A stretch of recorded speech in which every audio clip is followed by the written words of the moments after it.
तो ये हिमाचल का लोक नृत्य आप देखते हुए, और ये मेला यहाँ पे साल में एक बार लगता है। आपके घर में कितने बच्चे हैं? मेरे 2 बेटे हैं। क्या करते हैं वो?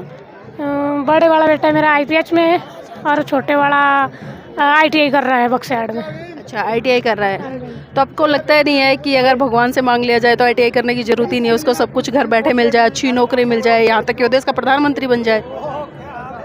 बन तो सकता है, पढ़ना तो पड़ेगा, उसके लिए पढ़ाई तो करनी पड़ेगी। मतलब पढ़ाई खुद का योगदान है ना उसमें? हाँ जी, खुद का जी है, खुद का है। लेकिन कहीं ना कहीं अभी जिस तरह से आपने कहा कि हम मन्नत मांगते हैं तो पूरी हो जाती है, मैंने उसको लेकर सवाल किया। मेहनत तो आप लोगों को करनी पड़ती है ना? मेहनत तो करनी पड़ती है अपने आप, जीता भी होगा।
एक मिनट।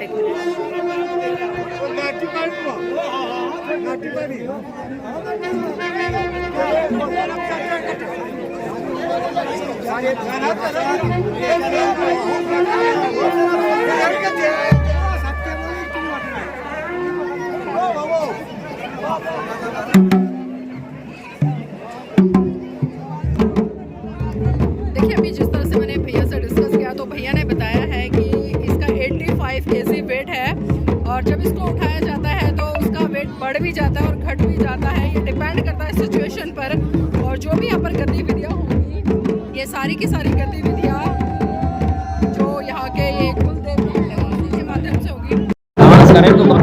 तो आप देख सकते हैं कि जो यहाँ का लोक नृत्य है, किस तरह से लोग लोक नृत्य करते हुए, और अभी यहाँ पर जो पालकी है वो लाके लोगों ने रखी है। तो ये हिमाचल का लोक नृत्य आप देखते हुए, और ये मेला यहाँ पे साल में एक बार लगता है। दूर दराज से लोग इसको देखने के लिए आते हैं। आप देख सकते हैं कि यहाँ पर जो लोग हैं इसको एंजॉय कर रहे हैं। और ये मंडी में सरोहा नाम की जगह है, ये सामने स्कूल है।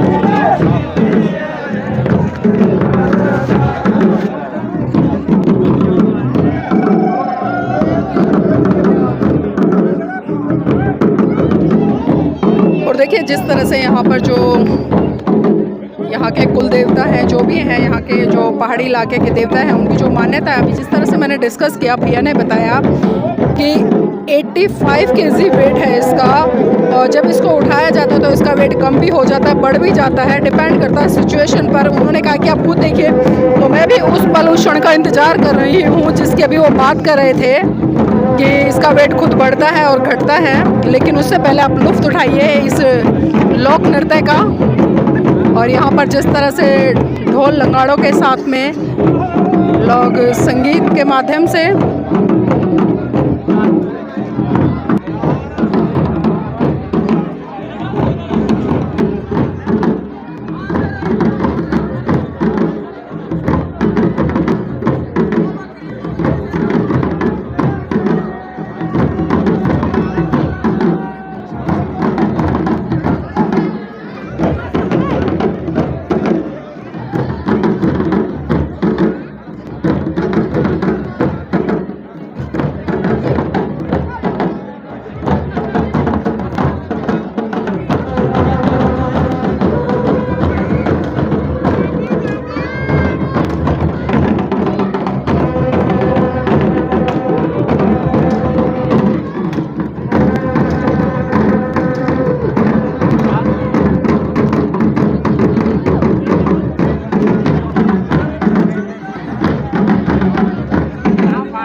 लोकगीत गाते हुए लोग, और जिस तरह से देखिए कदम तालों के माध्यम से जो लोग नृत्य है यहाँ का, उसकी मस्ती में झूमते हुए बुजुर्ग, युवा, हर उम्र के लोग आपको दिखाई दे जाएंगे।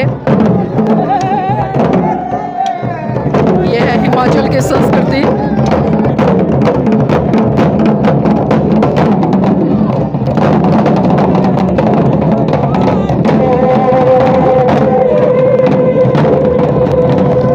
आपको बताते चलो एक खास बात, यहाँ के जितने भी लोग ये ढोल नगाड़े बजा रहे हैं, ये सारे लोग कहीं ना कहीं बहुजन समाज से आते हैं। लेकिन जिस तरह से मैं आपको थोड़ा सा अवगत कराना चाहूँगी, यहाँ पर जो ये पालकी रखी है, इस पालकी को सिर्फ यहाँ पर जो ठाकुर ब्राह्मण बड़िए लोग हैं वही उठाते हैं, और जो बहुजन समाज के लोग हैं उनको हाथ तक नहीं लगाने दिया जाता।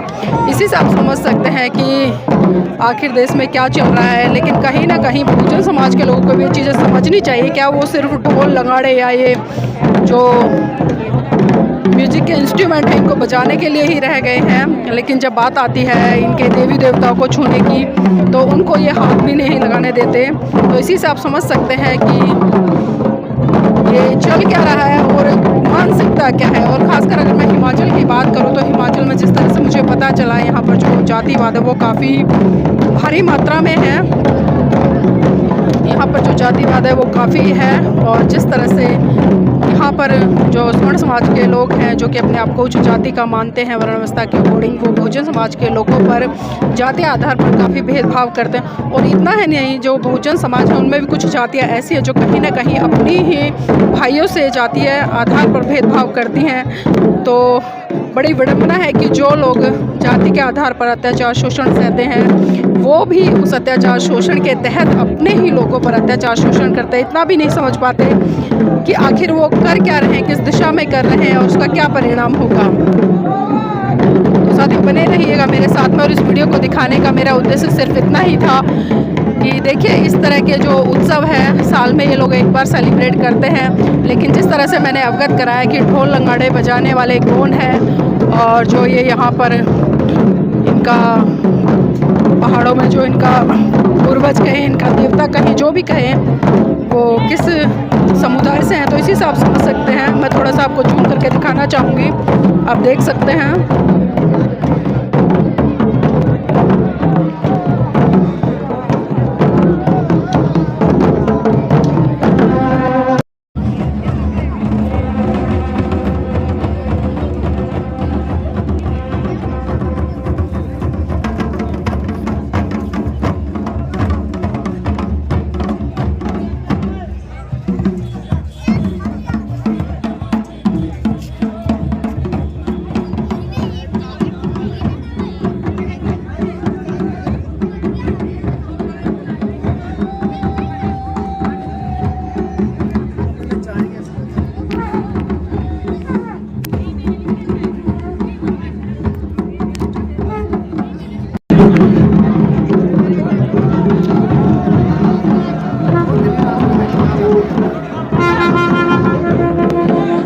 देखिए आप देख सकते हैं कि यहाँ पर इन्होंने जो जिसको ये देवता बोल रहे हैं उसको उठा अपने कंधों पर रख लिया है और उसको नृत्य करा रहे हैं। जबकि मुझसे कुछ लोगों ने कहा था कि देवता खुद यहाँ पर नृत्य करेंगे और उसमें इनका वजन घटेगा भी बढ़ेगा भी। वैसे जो इनका वेट ओरिजिनल एक्चुअली बताया गया था वो 85 kg था।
देखिए लगातार जिस तरह से मैं जो यहाँ पर फेस्टिवल हो रहा है उसके बारे में मैंने आपको दिखाया भी, बताया भी और कुछ लोगों से जानने का प्रयास भी किया, लेकिन मैं स्पष्ट नहीं हो पाई हूँ और ना ही हमारे दर्शकों को स्पष्ट कर पाई। तो इसलिए यहाँ पर कुछ महिलाएं उनसे भी जुड़ने का प्रयास करूँगी और जानना चाहूँगी। आपका नाम क्या है? रुक्मणी। रुक्मणी जी, आज जो यहाँ पर ये फेस्टिवल है या पर्व है या क्या चीज़ है, थोड़ा सा इसके बारे में बताएं। ये हमारा पहाड़ी कल्चर है, अब क्या बताऊँ मैं इसके बारे में। नहीं, क्या होता है, क्या चीज़ है? हमारे देवते का माना जाता है कि देवी देवताओं का मेला है अपना, पहाड़ी भाषा में बोलते हैं हम उसको ऐसा। देवी देवताओं का मेला है, ये कब कब लगता है? ये लगता है हर साजे साढ़ को लगता है। हाँ जी। तो इसमें क्या करते हैं आप लोग? ऐसे मेले में आते हैं देवी देवता आते हैं, जिन्होंने मानते माननी होती है वो आते हैं, वो अपने मन का जो भी मन्नत की होती है उनको देते हैं यहाँ आके, और ऐसे मेले में एंजॉय करते हैं। तो मतलब जो मन्नतें आप लोग मांगते हो पूरी हो जाती है? हाँ जी, हाँ जी। अच्छा, कुछ ऐसी मन्नतें बताएं हमारे दर्शकों जो आपने मांगा हो और पूरा हो गया हो। वैसे तो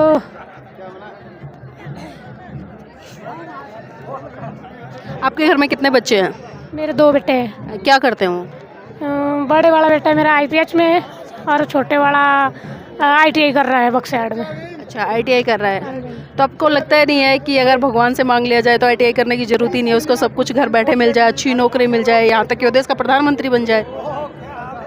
बन तो सकता है, पढ़ना तो पड़ेगा उसके लिए, पढ़ाई तो करनी पड़ेगी। मतलब पढ़ाई खुद का योगदान है ना उसमें? हाँ जी, खुद का जी है, खुद का है। लेकिन कहीं ना कहीं अभी जिस तरह से आपने कहा कि हम मन्नत मांगते हैं तो पूरी हो जाती है, मैंने उसको लेकर सवाल किया। मेहनत तो आप लोगों को करनी पड़ती है ना? मेहनत तो करनी पड़ती है अपने आप, जी तभी होगा। जब वो पढ़ेंगे, अच्छी एजुकेशन में जाएंगे तभी नौकरी मिलेगी। तो उसमें इन देवी देवताओं का क्या योगदान है जब मेहनत आपको तो करनी है? तो नहीं, ऐसा कुछ नहीं है, ये तो हमारा पहाड़ी अपना कल्चर है, हमारे पुराने बुजुर्गों ने इसको माना है। तो इसका इतिहास क्या रहा है? इतिहास तो अब क्या बताएं हमें, मतलब बड़े बुजुर्ग करते आ रहे हैं इसलिए आप लोग कर रहे हैं। हाँ, जैसे हमारे बड़े बुजुर्ग करके आए ना अच्छे पीछे, फिर हम भी उस हिसाब से। कभी पूछा नहीं उनसे कि क्यों किया? नहीं पूछा ऐसा जी। तो आप कर रहे हो, अब आपके बच्चे भी आपको देखेंगे, फिर वो भी करने लग जाएंगे। हाँ जी, हाँ जी, हाँ जी। तो मतलब सवाल नहीं किया कि ये चीज़ें क्यों हो रही है, इसके पीछे कारण क्या है, इसका इतिहास क्या है? जी। तो क्या लगता नहीं कि कोई भी हम काम करते हैं, किसी की भी पूजा अर्चना करते हैं तो हमें इसके बारे में जानकारी लेनी चाहिए? लेनी तो चाहिए जी, लेनी तो चाहिए, पर लेते नहीं है। क्योंकि देखिए, अगर आपको खाना बनाना है उसके लिए भी एक प्रोसीजर होता है। जब तक आप आटा तैयार नहीं करेंगे, गैस नहीं जलाएंगे, तवा गर्म नहीं करेंगे तो रोटी नहीं बना पाएंगे। अगर हम किसी व्यक्ति को जिसको कुछ नहीं देखा, जिसने कुछ नहीं जाना, उसको बोले कि वो काम कर लो, तो क्या वो कर पाएगा? नहीं कर पाएगा। तो इसलिए जानकारी जरूरी है ना? जानकारी जरूरी है जी। तो हाँ जी, हाँ जी। क्योंकि देखिए, बिना जानकारी के बहुत सारी चीज़ें बिगड़ भी जाती हैं। हाँ जी, हाँ जी, हाँ जी, बिगड़ जाती है जी। तो चलिए देखिए, जिस तरह से इन्होंने बताया है कि पता नहीं है क्यों मनाते हैं, बड़े बुजुर्ग करते आ रहे हैं इसलिए हम भी कर रहे हैं, और भी लोग हैं उनसे भी जुड़ने का प्रयास करूँगी। आपका नाम क्या है? नहीं, नाम तो पता होगा। तो देखिए, महिलाएं कहीं ना कहीं बात करने में थोड़ा संकोच कर रही हैं, लेकिन फिर भी जो मैं जानने का प्रयास कर रही थी कि इस फेस्टिवल को क्यों मनाया जाता है और क्यों जो देवी देवता हैं, इनके कुलगुरु हैं, इनकी पूजा की जाती है, तो यहाँ पर किसी ने भी अब तक स्पष्ट नहीं बताया है कि पूजा क्यों की जाती है। सिर्फ ये कहते नजर आए कि हमारे बड़े बुजुर्ग करते आए थे, पीछे से होती आई है। हमने कभी सवाल नहीं किया, हमने उनसे पूछा नहीं कि क्यों होता है, किस लिए होता है। तो आप देख सकते हैं कि आज कहीं ना कहीं लोग श्रद्धा के वशीभूत होकर सवाल करना भूलते जा रहे हैं, और जब तक सवाल नहीं करेंगे तब तक वो सही दिशा में नहीं बढ़ पाएंगे। तो ज़रूरी होता है कि किसी भी चीज़ को करने से पहले हम उसके बारे में पूरी जानकारी लें, और जब पूरी जानकारी हो जाए तभी उस काम को सही तरीके से करें। अन्यथा तो वो काम आपको गलत दिशा में भी ले जा सकता है और आपको सही दिशा में भी ले जा सकता है, लेकिन ज़रूरत है उसके बारे में पूरी जानकारी लेने की।